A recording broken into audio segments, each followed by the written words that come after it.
I'm the one that killed Monday and whooped Tuesday, put Wednesday in the hospital. Called up Thursday to tell Friday, not the first Saturday on Sunday. It's mighty, mighty long. You want to see it? I'll show them, mother. What you looking for, brother? Blood, booze, and dirty laughter. Those were the three things that made up the legend of Rudy Ray Moore.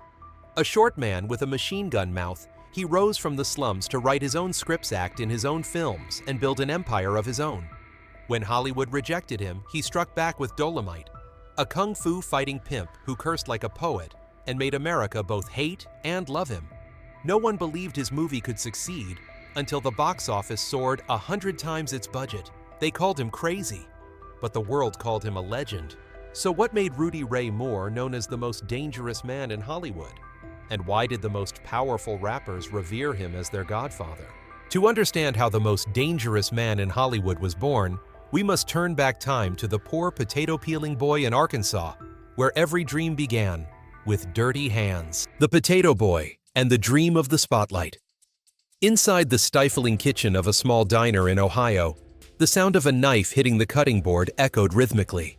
A skinny, dark-skinned boy worked swiftly peeling one potato after another.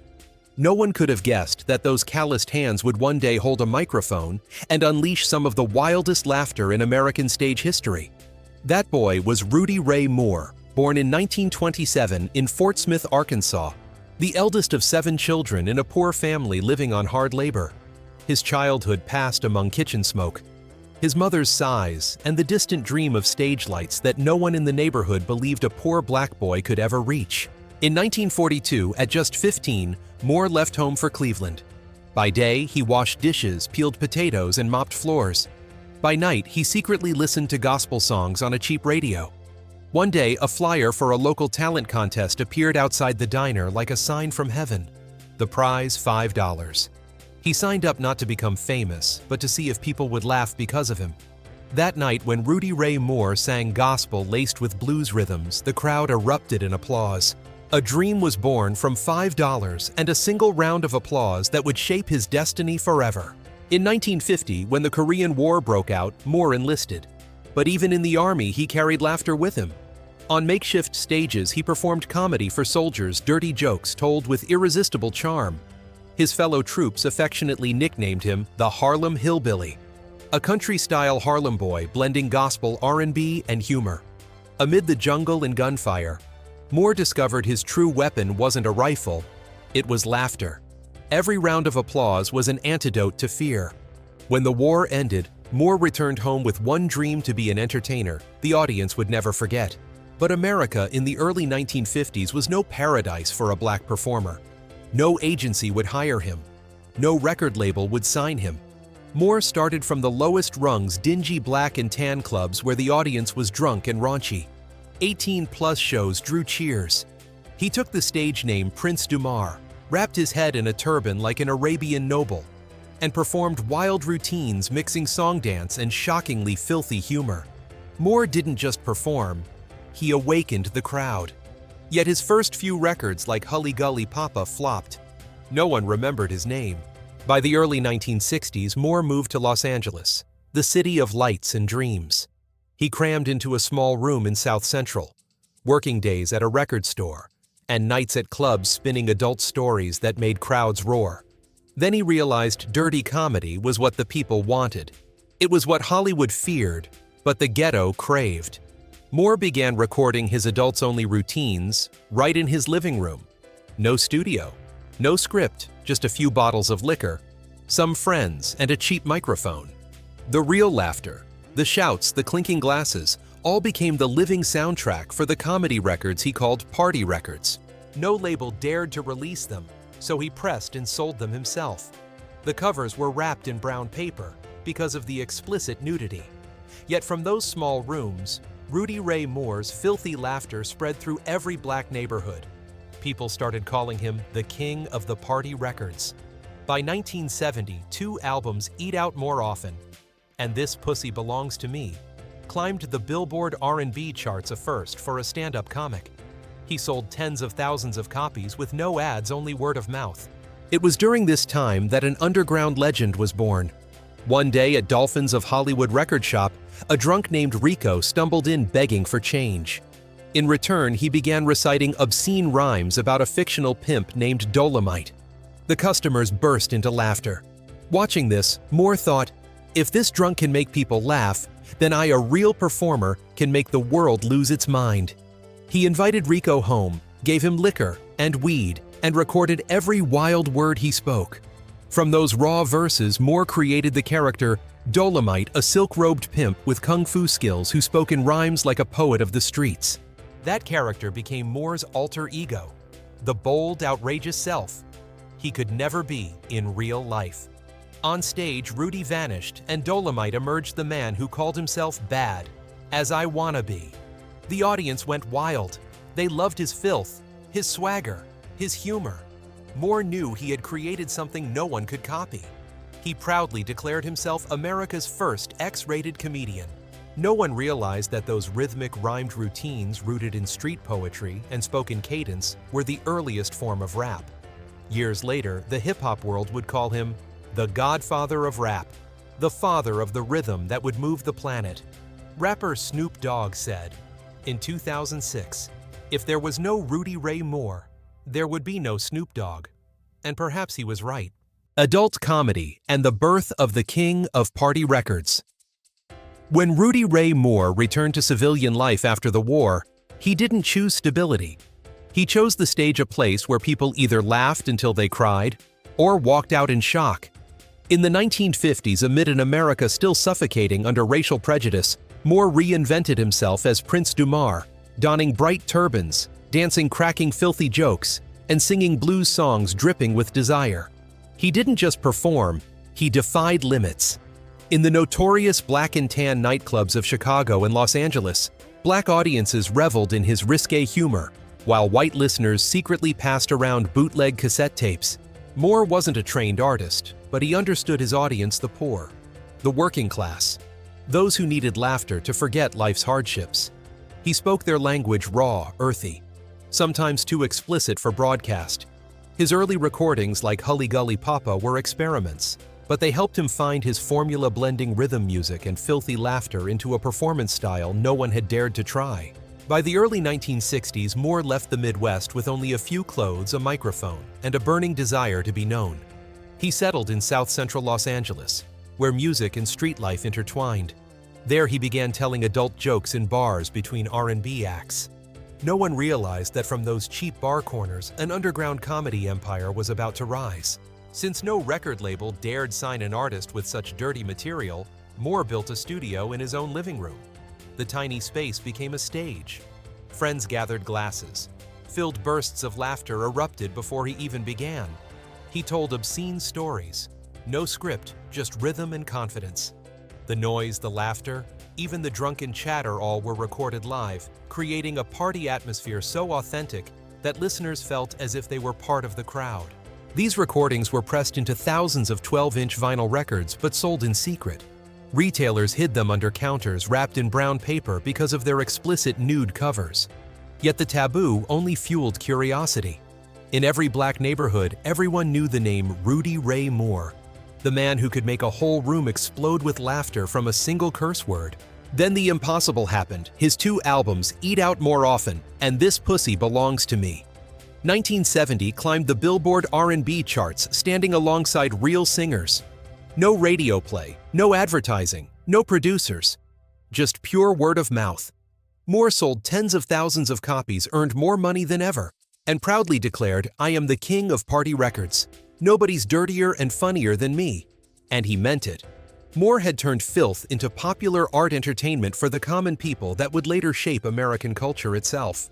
During this golden era, an unexpected legend was born, the name Dolemite. One day in 1970, while working at Dolphins of Hollywood record shop in Watts Moore, met a drunk named Rico. Homeless and addicted, Rico often begged for soup money. In exchange, he would stand in the middle of the store and recite obscene rhymes about a brash, invincible pimp named Dolemite. Customers burst out laughing. Watching him, Moore's creative instinct sparked, "If a drunk off the street can make people laugh, then a real performer like me can make the whole world go crazy." Moore invited Rico home, gave him liquor and weed, and recorded every outrageous word. In those crude rhymes of boasting, swearing, and exaggeration, Moore saw the seed of an icon, a pimp who was bad, as I want to be unashamedly wild and proud. From there, he shaped the character Dolemite, his alter ego sharp-tongued, swaggering, fearless enough to say what others wouldn't. On stage, when Moore became Dolemite, the crowd went wild. He cursed like a poet, told stories like songs, and rhymed like a rapper. His rhythmic storytelling, flowing, timed, punchy, captivated audiences. Moore had no idea he was accidentally giving birth to American rap. 2 decades later, as hip-hop exploded in the Bronx, people realized that Moore's toasts, his spoken rhymes, were rap's DNA, same rhythm, same street slang, same spirit of rebellion. That's why the music world crowned him the godfather of rap. And in 2006, Snoop Dogg confirmed it in an interview. If there was no Rudy Ray Moore, there would be no Snoop Dogg. That's a fact. From underground parties and brown paper wrapped vinyls, Rudy Ray Moore wrote his own legend. He wasn't just a comedian, he was a pioneer of a culture that dared to be real dirty and bold. A man who turned vulgarity into art and the laughter of the streets into a lasting piece of American musical heritage. The $100,000 gamble. In 1974, while most black comedians were still struggling to land gigs in small clubs, Rudy Ray Moore embarked on a reckless adventure. Unlike any other, he decided to make a film with his own money. Having sold hundreds of thousands of his X-rated comedy records, Moore saved about $100,000 and poured it all into the craziest move of his life, bringing his imaginary character Dolemite to the big screen. No studio believed in his project. In Hollywood, no one cared about a movie about a kung fu pimp directed, written, produced, and starred in by an unknown comedian. But Moore didn't need them to believe. He only needed to believe in himself. And so inside an abandoned warehouse in Los Angeles, Moore's crew began filming Dolemite, the strangest film in the blaxploitation genre. The director was D'Urville Martin, a supporting actor known for playing criminals in B-movies. The script seemed to have been written after a drunken night. Dolemite, a super pimp freshly out of prison, gathers an army of kung fu fighting prostitutes to take revenge on corrupt cops and traitors. Moore feared nothing. He acted improvised and threw in outrageous lines. Dolemite is my name, and fin up motherfuckers is my game. The film was a chaotic mix of comedy, violence, and absurdity. So bizarre you couldn't look away. The fight scenes looked like slow-motion dances. The kicks moved slower than the dialogue. The fake blood looked like cheap red ink. Sets were dingy warehouses and run-down motels. And the audio often went out of sync, making audiences think the projector had broken. Yet amid that chaos was something undeniably Rudy Ray Moore: raw energy, freedom, and the courage to laugh at every boundary. When it was finished, Moore couldn't afford big theaters. He distributed the film himself, persuading small black neighborhood cinemas to screen it. And then, the miracle happened. In April 1975, Dolemite premiered in Los Angeles and Chicago. At first, people came to mock the worst movie of the year. But within days-long lines wrapped around theaters with fans returning to watch it 2-3 times. They laughed, shouted, and quoted the lines. A film critics called Trash became a cultural underground hit. The box office results were staggering with only a $100,000 budget. Dolemite grossed $10–12 million, over a 100-fold return. A dream even for mainstream Hollywood. Oprah Daily later wrote, "Dolemite was like a blank canvas for Moore to paint whatever he wanted. Crazy, ridiculous, yet irresistibly charming." Across America, black audiences saw Moore as the hero of the ghetto, the embodiment of the poor man's revenge fantasy, defeating the powerful with kung fu profanity and pride. Moore, short, stocky, pot-bellied, and in his 40s, suddenly became the most unconventional action star of the 1970s. He had no Hollywood looks, no formal training, no polished scripts. Only that wild, authentic swagger that made audiences laugh and cheer. In an era when Hollywood idolized sleek heroes like Richard Roundtree in Shaft or Ron O'Neal in Superfly Moore was a slap in the face to convention. The success of Dolemite launched a mad universe that Moore ruled entirely on his own. In 1976 came The Human Tornado, the sequel where Dolemite kept fighting, cursing, and seducing women in ways no one else dared. Then came Petey Wheatstraw, The Devil's Son-in-Law, 1977, in which Moore literally makes a deal with the devil to become Satan's son-in-law, and Disco Godfather, 1979, where he plays a disco-loving anti-drug cop. Each film was a delirious, chaotic adventure, but fans loved every second. Despite cheap effects and incoherent plots, Moore's movies packed theaters. He understood what Hollywood didn't. Black audiences didn't crave perfection. They wanted to see themselves on screen. Someone who talked like them, joked like them, rebelled like them. And Moore gave them exactly that. He didn't care about awards or critics. When asked why he kept making movies he knew were bad, Moore just laughed. Because I don't make movies for them. I make movies for my people. By the mid-1970s, Rudy Ray Moore was more than a comedian. He was a symbol of cultural rebellion. He turned imperfection into a trademark vulgarity, into a declaration of freedom. And when the theater lights dimmed, but laughter still echoed through the streets, everyone knew that a $100,000 gamble hadn't just created a movie, it had created the legend of Dolemite, a cultural phenomenon, and Hollywood's indifference. By the mid-1970s, while Hollywood was still flooded with flashy epics about white heroes and blonde beauties, another wave was quietly rising in the poor neighborhoods of Los Angeles, Chicago, and Detroit. The name Dolemite echoed in bars, barbershops, on street corners, and at drunken parties. People spoke of him as if he were real, a foul-mouthed yet righteous pimp who made audiences laugh while reflecting their own struggles. And behind that character stood Rudy Ray Moore, the man who turned vulgarity into a raw, powerful working-class art form. In the ghettos, he was hailed as a cultural hero. Dressed in a shiny white suit, wide-brimmed hat with a feather and cigar in his mouth, Dolemite strode onto the screen as the embodiment of black confidence, proud, flamboyant, and unbreakable. That image quickly became a fashion symbol for urban youth. Poor young men began wearing bright suits, boasting in Dolemite's swaggering tone, and memorizing his lines like "I've got an all-girl army who knows what to do," or "Dolemite is my name," and "Fin up motherfuckers is my game." What began as a ridiculous movie character became a living language for the forgotten classes, the workers, immigrants, and street artists fighting to assert their worth in a world that dismissed them. Moore had created something unprecedented, the heroic pimp, a figure both villain and hero, both crude and lovable. He showed black people that they could be the leads, the powerful ones, the storytellers of their own lives, not just the background for someone else's story.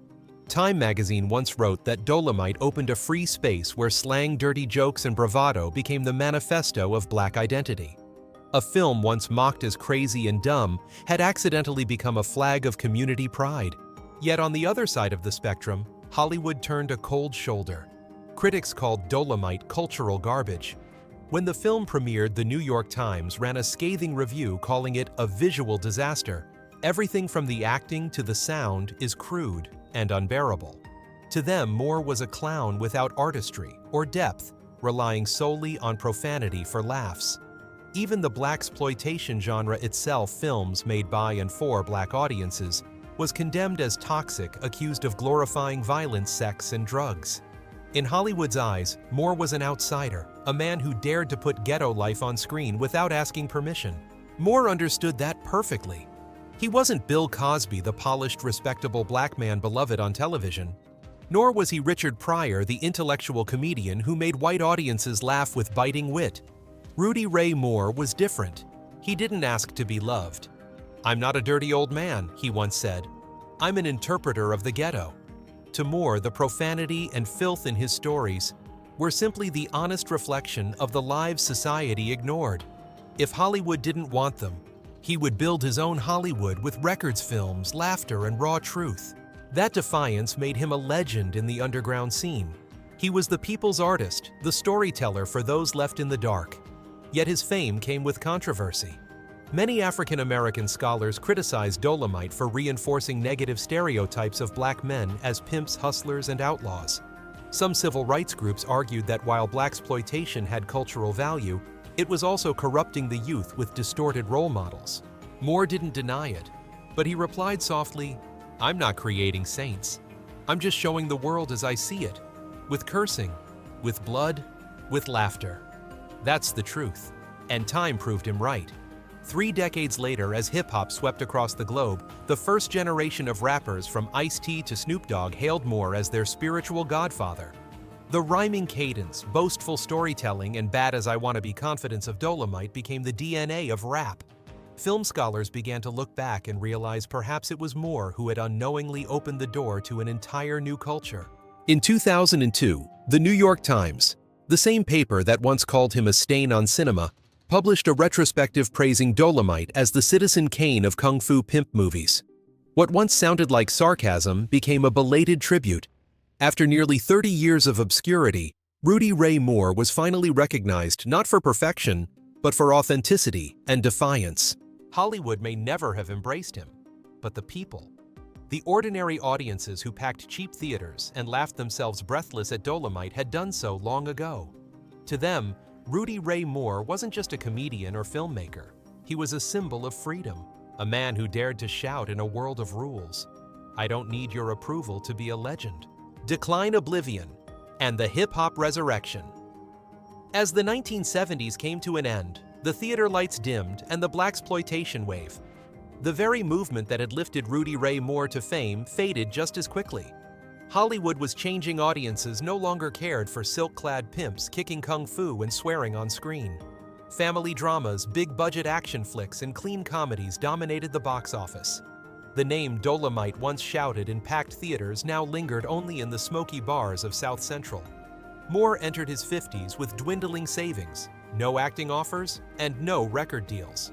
The career of the man who had once defied Hollywood sank into a long, silent lull. Throughout the 1980s, Rudy Ray Moore lived truly underground. He performed in tiny clubs, run-down bars, and local fairs, where only a few dozen people showed up. To survive, he made VHS copies of his old movies and sold them out of his car trunk. When fans asked, "Are you Dolemite?" he would smile, pull out a wrinkled poster, and sign it for free. To Hollywood, Moore was a relic of a cheap era, but to the poor black community, he remained a symbol of pride, a man who once laughed in the face of the system. Still, his life was buried beneath the dust of forgetfulness. Films like Disco Godfather and Petey Wheatstraw vanished from theaters. Magazines that once mocked him no longer bothered to mention his name. "The world has moved on," he said in a 1983 interview, "and I'm still standing where Dolemite was." It was a line both bitter and proud. Yet fate never abandons true pioneers. Just as Rudy Ray Moore thought he was buried by time, a new generation quietly began digging through the past and rediscovered him. In the 1980s, in the neighborhoods of the Bronx, Compton, and Long Beach, a new sound was born: hip-hop. It carried the voice of the streets, defiant, dirty, and real. Young rappers drew inspiration from the toasts and story rhymes, the rhythmic, boastful storytelling style Moore had been doing since the 1960s. When they listened to Eat Out Moore, often they realized that the short, raspy man behind the mic was their spiritual ancestor. Ice-T, one of the pioneers of West Coast rap, once said, "Rudy Ray Moore didn't just tell stories, he was rapping before the word rap even existed." Snoop Dogg stated it even more plainly: "If there was no Rudy Ray Moore, there would be no Snoop Dogg. I'm just the modern-day Dolemite." From then on, Moore began returning to the stage not in movie theaters, but in hip-hop parties, music videos, and underground talk shows. He appeared in music videos by Snoop Dogg, Ice-T, Big Daddy Kane, and Eazy-E, always as the same old Dolemite in his white suit, gold cane, and defiant grin. An entire generation of young rappers bowed before him as to a founding father, the godfather of rap. That nickname was no exaggeration. Moore had laid the groundwork for flow, rhythmic delivery, bragging, boastful style, and dirty realism in rap. What he said on stage in the 1970s, "I've got an all-girl army. I'm the king of the ghetto. Nobody's bad like me," became the early blueprint of rap swagger. Even his use of language mixing vulgarity, rhythm, and comedy shaped hip-hop culture more profoundly than many gold records. Though aging, Moore never seemed out of touch. He embraced the new movement with the same youthful fire as ever. When performing alongside Snoop Dogg, young fans roared and Moore laughed heartily. "You boys are rapping with my breath, son." By the late 1990s, Moore had been fully resurrected. He toured across America, performed at hip-hop festivals, independent film fairs, and even self-produced parodies like Rude and Shaolin Dolemite. With no budget but endless charisma, he carried his trademark style: a gold cane, flashy suit, and booming voice that once made crowds double over in laughter. Nearing 70, he still stepped on stage with his iconic line, "Ladies and gentlemen, my name is Dolemite, the bad motherfucker of them all. The crowd would erupt in thunderous applause. There were no more generational barriers. Fans who once listened to him on vinyl now brought their children and grandchildren to see him. They laughed, they cheered, they cried. Because Rudy Ray Moore carried more than laughter, he carried the memory of a forgotten time. Hollywood stayed silent. But by then, he no longer needed Hollywood. Moore had become a star within the very culture he had helped create without realizing it. At every performance, when Snoop Dogg or Ice-T called him to the stage, the crowd would chant "Dolemite, Dolemite," as if welcoming a king returning to his throne. Looking back, Moore had once lost to Hollywood, lost everything. But history repaid him with justice, from a B-movie actor to the father of rap, from a ridiculed figure to a symbol of fearless originality. He once said, "Laugh at life. Before life laughs at you. That's how we survive." That line became a manifesto for a generation of black artists, those who dared to use laughter, profanity, and music to reclaim their voice. In the end, Rudy Ray Moore lived long enough to see the world come back for him. And when the lights of hip-hop blazed across the stage in Compton, everyone knew the legend of Dolemite, once thought dead, had been reborn through the very beats of the children he inspired. A quiet death. As the new millennium began, Rudy Ray Moore, the man Hollywood had long excluded from its table of fame, became an honored guest in an entirely different world. From small Los Angeles clubs to independent film festivals in New York, young audiences now called him by a title filled with reverence: the Legend of Dolemite. At 70, Moore still appeared regularly, wearing his trademark white suit, feathered hat, cigar in mouth, and that mischievous grin as if time had never slowed him down. Yet behind the smile was a body weakened by illness. He suffered from type 2 diabetes, kidney failure, and failing eyesight, but he refused to stop performing. "I was born to entertain," he said. "If I stop, I'll die."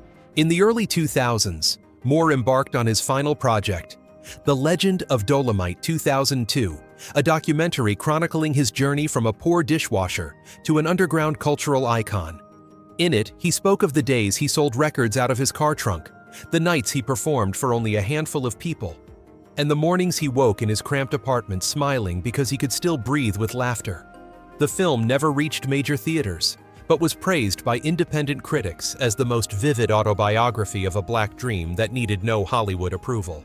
As rap exploded worldwide, Moore was invited to countless events. In 2004, he shared the stage with Snoop Dogg in Long Beach. The crowd nearly erupted when Snoop declared, "Ladies and gentlemen, the reason I exist today, Mr. Rudy Ray Moore." Moore walked slowly into the spotlight, raised the microphone, and delivered the line that had once driven a generation wild: "My name is Dolemite, and I'm still the baddest motherfucker alive." The crowd roared. Young rappers like Tupac, Eazy-E, Ice Cube, and LL Cool J, all of whom had referenced him in their lyrics, had carried his spirit forward. Classic albums like Straight Outta Compton and Doggy Style bore his imprint, bold, irreverent, and unfiltered. A new generation of artists saw him as a spiritual father, proof that sometimes the dirty is the real, and the raw is the beautiful. Yet Moore's life remained simple to the point of poverty.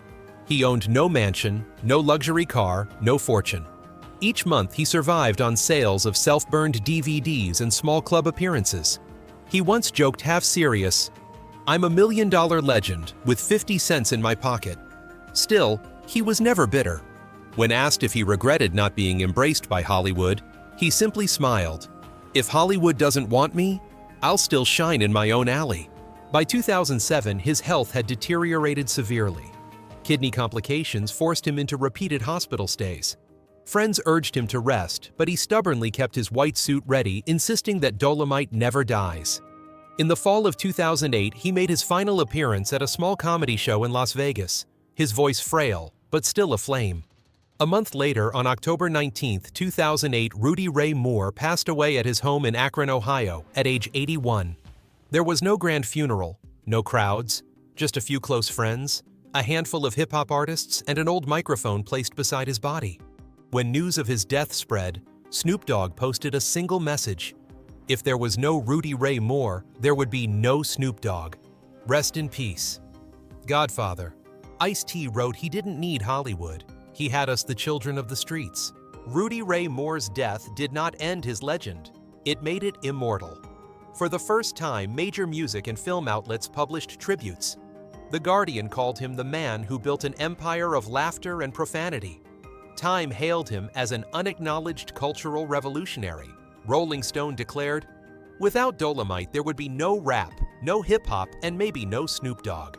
At the following year's BET Awards, Snoop Dogg and Ice-T held a moment of silence for him before shouting together, "Dolemite forever." The hall erupted in applause. And in that moment, somewhere above Rudy Ray Moore, with a sly smile cigar between his lips and that raspy laugh, was surely saying, "I told you so. Dolemite never dies." A life ended, but his laughter, rebellion, and unbreakable spirit still echo. For Rudy Ray Moore, being remembered was the greatest reward of all. The legacy of the man Hollywood rejected. 10 years after Rudy Ray Moore's death, the world unexpectedly remembered him through Netflix's Dolemite Is My Name, 2019, starring Eddie Murphy. The film didn't just recount the story of a daring B-movie actor who financed his own project. It portrayed an artist who dared to dream amid poverty and laughed in the face of a system that had rejected him. Once dismissed as vulgar, Moore was now recognized as a pioneer who opened the door to creative freedom for Black artists in American entertainment. After the film's release, his name spread once more.